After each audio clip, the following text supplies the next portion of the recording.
Hello friends, good morning. তোমরা সবাই ভালো আছো? আমি তো ভালো আছি। তোমার ব্লগ আমি এখন দিয়ে স্টার্ট করছি। তো এখন সকাল 6টা বাজে। তো অন্য অন্য দিন কী হয়, ফার্স্ট জামা কাপড় কাচি। তো আজকে ফার্স্ট ঘর মুছেছি, তারপর জামা দেখো কাপড় স্নানটা কেচেছি। করে নিয়েছি, এই যে স্নান করে এসছে। আর মাথার চুলটা ভিজে ছিল, খুব ভিজে, মানে বৃষ্টি হচ্ছে না, চুল কোনোভাবে জল মানে চুলে দিয়ে জল ঝরছে না। তো ওই হেয়ার ড্রায়ারটা দিয়ে একটু শুকিয়ে নিলাম, কিন্তু হেয়ার ড্রায়ার দিলে খুব চুল ওঠে। আর জামা কাপড় কাচা হয়ে গেছে, এবার ঠাকুর দেবো, মানে তারপর রান্না বসাবো, অনেক কাজ আছে। তো চলো। তো আমি কি বলবো, যাই কাজ করি সবই ছোট। ওই যে ও মানে সারাক্ষণটা আমার সাথে, যদি বাড়ি থাকে, আজকে বাড়ি আছে, সিঁড়ি পালিশ হবে, তো বাড়ি আছে, তো আমার পিছনে লেগেই আছে। মানে এখন আমি ক্যামেরা করছি, আমার সাথে হেসে হেসে কথা বলছে, কিন্তু ও ক্ষণিকের মধ্যে রেগে যায়, ক্ষণিকের মধ্যে। মানে ওর রাগটা আনলিমিটেড রাগ। যদি আমি মানে কথা বলি, কথা বলতে বলতেই ও রেগে যাবে। তোমরা একটু ভালো করে মানে লক্ষ্য করো, এই যে কথা বলছে, তো কথার মধ্যে ও রেগে গিয়েই আমার ফোনটা কেড়ে নিতে যাবে। ও মানে এমন একটা লোক। তো আর কি করব, তো চলো, কিছু করারও নেই। তারপরে রান্নাঘরে চলে এসেছি। কিছুটা গণ্ডগোল হলো, অশান্তি হলো। অশান্তি আমার হবেই, সারা জীবন এটা হয়ে আসছে আর হবে। তো সেটা কোনো কথা না। তো তারপরে ইলিশ মাছ ভাজতে বসিয়ে দিয়েছি, ওদিকে ভাত বসিয়ে দিয়েছি। আর কিছুটা ইলিশ মাছ ভাজতে বাকি আছে। যে ভাত হয়ে এসছে প্রায়, ভাতের মাড় গেলে নেব। তারপর তো ইলিশ মাছ কিছুটা ভাজতে বাকি আছে, সেটা ভেজে নেব। আর একটা নদীর মাছ আছে, এক্স্যাক্টলি ওই নদীর মাছটা আমি ঠিক নাম জানি না। ওই যে আমি মানে লবণ হলুদ যেগুলো মাখাতে হয়, সবাই জানো যে নুন হলুদ ঝাল এগুলো মাখাতে হয়, তো সেগুলো মাখিয়ে নিয়েছি। আর ইলিশ মাছের মাথাটা ভাজতে বাকি আছে, সবই ভাজা হয়ে গেছে। আর এদিকে কড়াই তেল দিয়ে দিয়েছি, আরেকটা মাছ আছে সেটা ভাজবো। তো চলো, আরও রান্না তো করতে হবে। আর দুটো গ্যাস জ্বালালে কী হয়, মানে একটু তাড়াতাড়ি তো হয়। এ তো সবাই জানো যে গ্যাস, দুটো গ্যাসে হলে তাড়াতাড়ি হয়। ভাতও হয়ে গেছে, তাহলে এবার দুটো তরকারি হবে, ডাল হবে, বেগুন ভাজা হবে, এই 4টে পদ হবে। তা চলো, মাছটা ভাজ মানে ইলিশ মাছের মাথাটা আস্তে আস্তে হোক। আর আমি মানে ইলিশ মাছগুলো একদম হালকা করে ভেজেছি। ইলিশ মাছটা বেগুন দিয়ে একটু সর্ষে বাটা দিয়ে করব, আর ওটা না আলু যেমন করে, নদীর মাছগুলো যেমন করে সেইভাবেই করব। তো চলো, এই যে আমি ইলিশ মাছের জন্য বেগুন দিয়ে তরকারি বসিয়ে দিয়েছি। আর ওদিকে মানে মাছ ভাজা হয়ে গেছে, আমি বেগুন ভাজা বসিয়ে দিয়েছি। এই যে দেখো, মাছ ভাজাগুলো হয়ে গেছে আর বেগুন ভাজা বসিয়ে দিয়েছি। কিছুটা বেগুন এই যে ভাজা হয়ে গেছে, আর কিছুটা বাকি আছে, এই যে দিয়ে দিয়েছি। এইগুলো এবার সেই যে সব বেগুনগুলো ভাজা হয়ে গেছে, তারপর চিংড়ি মাছ কাটা ছিল, চিংড়ি মাছগুলো ভেজে নিচ্ছি। আর ডাল বের করে নিয়েছি, ডাল হবে। আর আমার শাশুড়ি মা কেটে দিয়েছে। তো আর এই বেগুন দিয়ে ইলিশ মাছটা হচ্ছে না, একদম মাখো মাখো হবে, ঝোল এতটা রাখবো না, একদম মাখো মাখো করবো। আর এই চিংড়িগুলো প্রায় ভাজা হয়ে এসছে। তো চিংড়ি ভাজা হয়ে গেলেই ডাল বসিয়ে দেবো। আমি তোমাদেরকে দেখাচ্ছি যে ইলিশ মাছের তরকারিটা দেখো কমপ্লিট করে নিয়েছি। আর তারপর যে পালিশ করছে, আমাদের দাদাভাই পালিশ করছে, তার জন্য আমি ভিডিওটা করলাম যে আমাদের সিঁড়িটা পালিশ করছে। কে দেখো, ও সব কাজ। এটা আরেকটা তরকারি হচ্ছে, ওই যে বললাম না নদীর মাছ আছে, আর এদিকে ডাল সিদ্ধ বসিয়ে দিয়েছি। আর ওই নদীর মাছটা আছে, সে আর প্রচণ্ড গরম, আমি ঘামে ভিজে গেছি। আর এটা আমার ভাসুরের ছেলে, ও পাথরের কাজ ওই জানে। তো আর আমাদের মানে তোমাদের দাদাভাই ও পালিশের কাজ, কেন ও মানে সব কিছু পারে, জুতো সেলাই দিয়ে চণ্ডীপাঠ সবই পারে। তো পাথরের পুরো পালিশটা ও নিজেই করলো, সব কিছু পুরোটাই কমপ্লিট করলো। আর শুধু তাই না, মানে একটা সময় ও পাথরের কাজই করতো। যে ডাল হয়ে গেছে, তো এখন কোম্পানি হয়ে গেছে। তো যখন মন হয় তখন কাজ করে, যখন না মন হয় করে না। তো কি মন হলো, ঘরের পাথরের কাজটা করলো।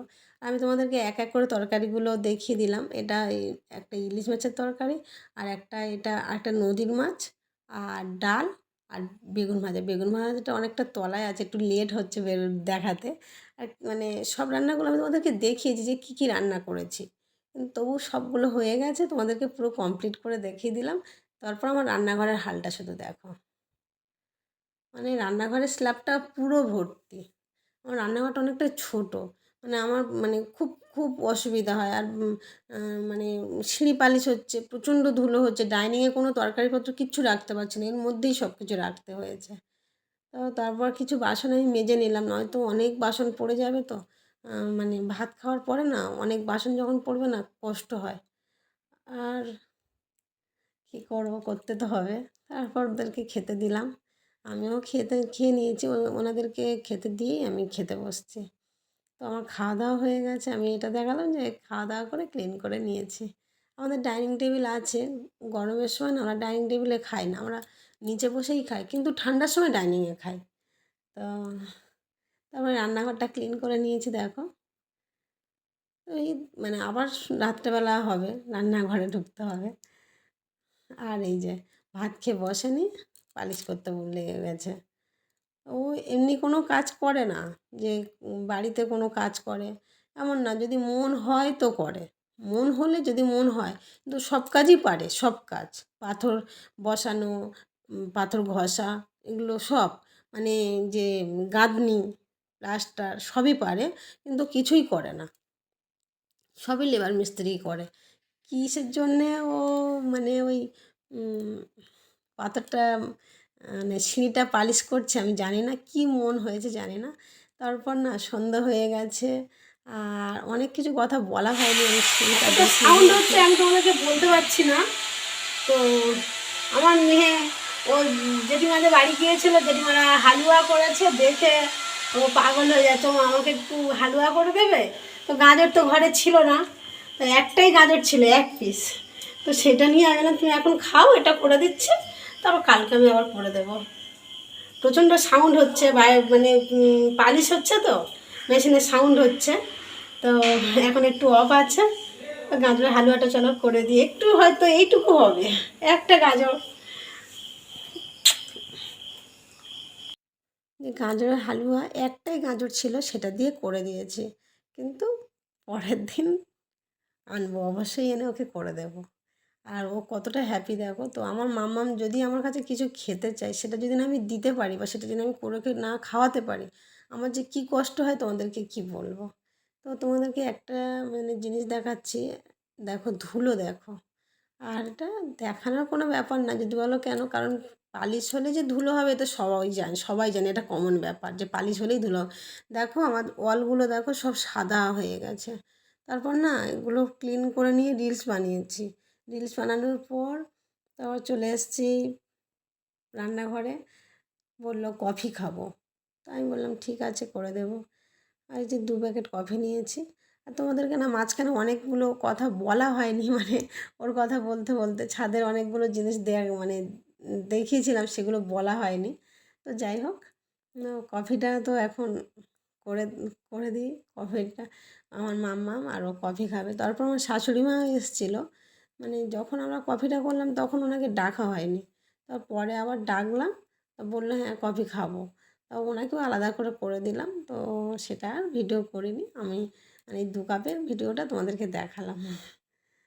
তো চলো, আমার মাম্মাম আর মামামের বাবা আর আমি এটা বলছিলাম যে কফি আমি খাই না, কফি কি আর চা কি, আমি কোনোটাই খাই না।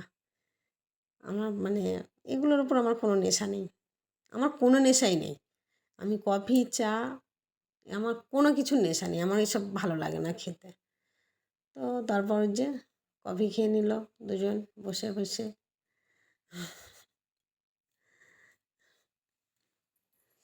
চলো, আমার ব্লগ তো আমি এখানেই রাখবো। আর আমি এটা বলছি যে দেখো কোম্পানি হয়ে কি করছে, হাতের অবস্থা দেখো ধুলো ভর্তি। এটাই বললাম যে কোম্পানি হয়ে দেখো ঘর পালিশ করছে, সিঁড়ি পালিশ করছে। ওই যে সারাক্ষণ ঝগড়া করেই আছে, ওর মুখ চলতেই আছে, ওর সাথে কে কথা বলে পারে।